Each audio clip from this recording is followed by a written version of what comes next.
જય શ્રી કૃષ્ણ મિત્રો, નિત્ય સત્સંગમાં આપ સૌનું સ્વાગત છે। આજે આપણે સાંભળીશું શ્રી હનુમાન દ્વાદશ સ્તોત્ર તથા શ્રી હનુમાનજીના 12 નામ। જો આ વિડીયો તમને પસંદ પડે તો લાઈક અને શેર કરી ચેનલને સબસ્ક્રાઇબ જરૂરથી કરજો। આ સ્તુતિમાં ભગવાન આજનય એટલે કે શ્રી હનુમાનજીના 12 નામ છે। તેમનું પ્રતિદિન નિયમિત જપ કરવાથી વ્યક્તિને બધા દુઃખોમાંથી મુક્તિ મળે છે તથા આ હનુમાનજીના બધા નામ તેમની શક્તિઓ તથા ગુણનું વર્ણન કરે છે। સાથે જ ભગવાન રામ પ્રતિ તેમની સેવા ભક્તિ પણ સ્પષ્ટ બતાવે છે।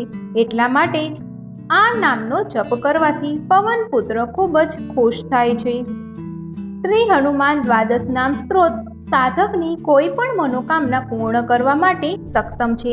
પછી તે સ્વાસ્થ્ય હોય, સંપત્તિ હોય, નામ હોય, ખ્યાતિ હોય કે કોઈ ખતરનાક રોગમાંથી મુક્તિ હોય, કોઈ ગ્રહ દોષ હોય કે લાંબુ આયુષ્ય જોતું હોય કે શારીરિક અને માનસિક શક્તિ જોતી હોય કે શાંતિ કે સુમેળ પ્રાપ્ત કરવું હોય અથવા કુટુંબની વૃદ્ધિ થાય, તેના માટે પણ આ સ્ત્રોત કારગર છે।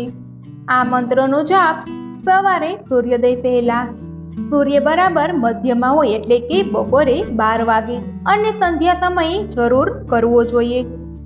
દિવસમાં 3 વખત આ મંત્રનો જપ કરવાથી હનુમાનજીની કૃપા પ્રાપ્ત થાય છે તથા કોઈ પણ જગ્યાએ યાત્રા અને અન્ય સ્થળોની મુલાકાત લેતા પહેલા હનુમાનજીના આ 12 નામનો સ્ત્રોતનો પાઠ કરવાથી યાત્રા સફળ થાય છે।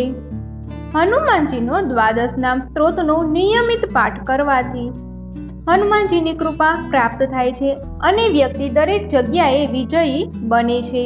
તો હવે આપણે હનુમાનજીનો દ્વાદશ નામ સ્ત્રોતનો પાઠ સાંભળીએ।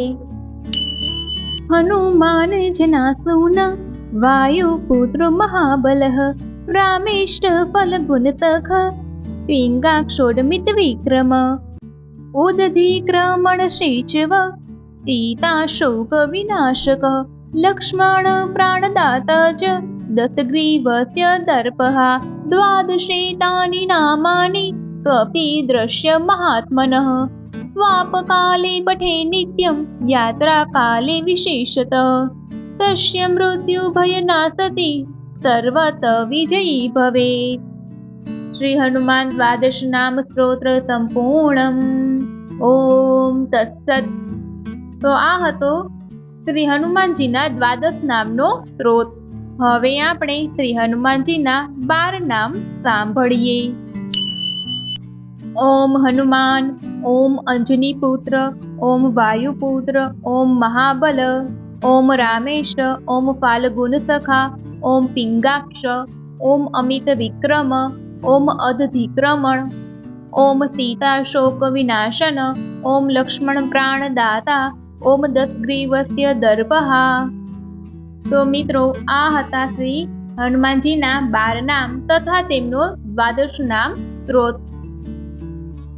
આ મંત્રનો નિયમિત જપ કરવાથી શ્રી મહાબલી હનુમાનજીની કૃપા પ્રાપ્ત થાય છે તથા બધી બાધાઓમાંથી મુક્તિ મળે છે। ભૂત પ્રેતનો કોઈ ડર રહેતો નથી।